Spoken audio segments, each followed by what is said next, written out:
promised to lead his children out of bondage. He said he'd free them from Pharaoh's evil hand. He said he'd guide them, take them on their journey, and lead them to the promised land. Got children as slaves in Egypt's land, so God took Moses by the hand, said, Moses, tell old Pharaoh to set them free. Now Moses looking for a way to get out, cause in his mind he's beginning to doubt, said, Lord, old Pharaoh ain't gonna listen to me. Well, the Lord said, son, throw down that rod. And Moses did, and he cried to God, cause it turned to a snake as wicked and evil as sin. Then he cried again with an awful wail, when the Lord said, seize him by the tail. And Moses did, and it turned to a rod again. God promised to lead his children out of bondage.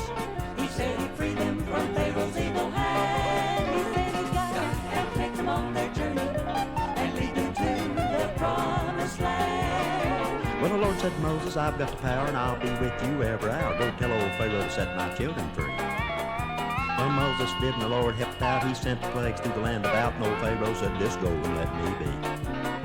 Now it started out, God leading the way with a fire by night and a cloud by day, and then old Pharaoh decided to change his mind. So he gathered up his soldier band, and all the chariots throughout the land, said, let the Israelites go some other time. God promised to lead his children out of bondage. He said he'd free them from Pharaoh's evil hand. He said he'd guide them, take them on their journey, and lead them to the promised land. Now they came to the banks of the ocean blue, and he turned to Moses, said, what'll we do? And Moses fell on his knees there in the sand.